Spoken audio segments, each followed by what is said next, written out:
Dans cette partie, nous allons voir où est-ce que on écrit du JavaScript. Donc, pour écrire du JavaScript, on peut écrire à quel niveau? Donc, nous avons plusieurs possibilités si on veut écrire du JavaScript. Donc, ici, on peut l'écrire ici à travers ce qu'on appelle notre console. Ici à ce niveau-ci, on peut essayer de vider et d'écrire notre JavaScript à ce niveau-ci et de pouvoir exécuter sur n'importe quelle fenêtre. Donc là, je peux ouvrir n'importe quelle fenêtre et essayer de faire cela. Je peux ouvrir une autre fenêtre vierge, plutôt vierge, et décider d'écrire, commencer avec cet apprentissage à ce niveau-ci. Maintenant, on peut aussi écrire notre JavaScript à travers des fichiers. Donc on peut écrire notre JavaScript à travers les fichiers en question. Ce qu'on peut faire à ce niveau aussi, c'est de venir et de créer un dossier appelé peut-être apprentissage HTML ou autre chose, mais formation HTML, formation JavaScript.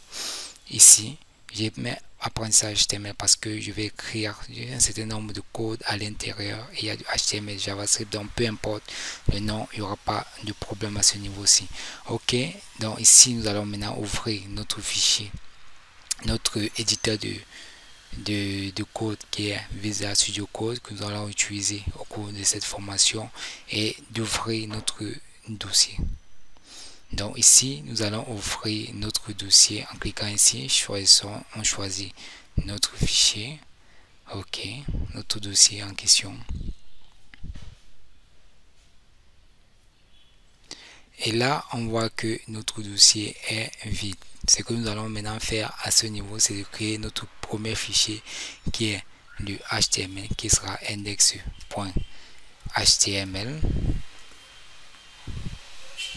Ensuite, nous allons créer un dossier. Là, on va mettre tous les fichiers script à l'intérieur. Donc là où il y a le JavaScript, ça va s'appeler JS.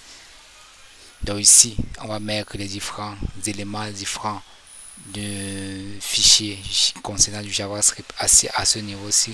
Et à l'intérieur, en faisant un clic droit à ce niveau, en mettant un nouveau fichier, on va mettre notre fichier qu'on va appeler main.js.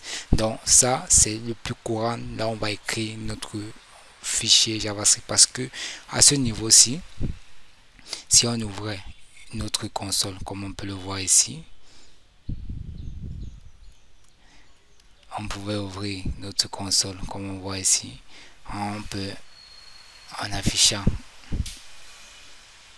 on pourra voir notre fichier de notre console ici. Mais si on écrit notre code ici et si on ferme cette page par la suite, on perd toutes les informations sur le dans laquelle on a écrit notre code. Maintenant, on peut le faire avec notre fichier sur l'arborescence que nous avons fait ici.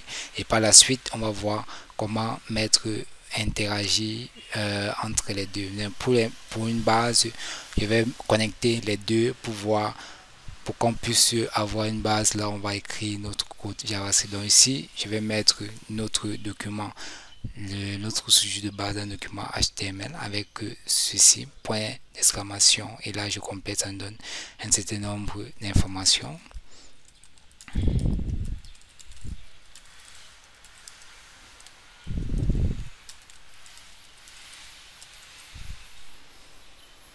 Ok, maintenant ici par la suite, plus bas, ce que je vais faire, c'est de faire écrire un script ici.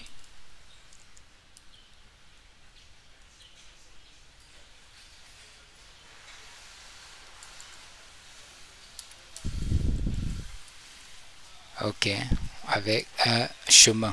Là, ça va nous permettre de pouvoir récupérer les informations venant de ce fichier. Qu'est-ce que je fais? Je dois mettre le chemin vers lequel ça va se trouver ici, c'est js/main.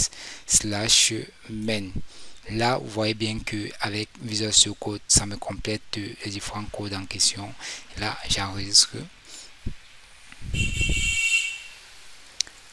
Et par la suite, ce que je vais faire maintenant, c'est d'ouvrir ce fichier-ci, de l'exécuter. Qu'est-ce que je fais? Je peux venir ici, je fais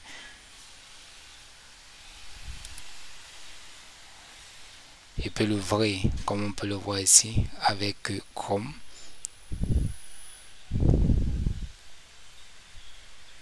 Là, ça m'ouvre ici dans un autre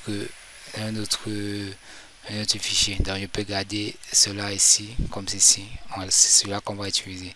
Donc ici je vais aussi revenir à ce niveau-ci et vous pouvez voir là que ça s'exécute automatiquement. Donc là j'ai un certain nombre d'éléments,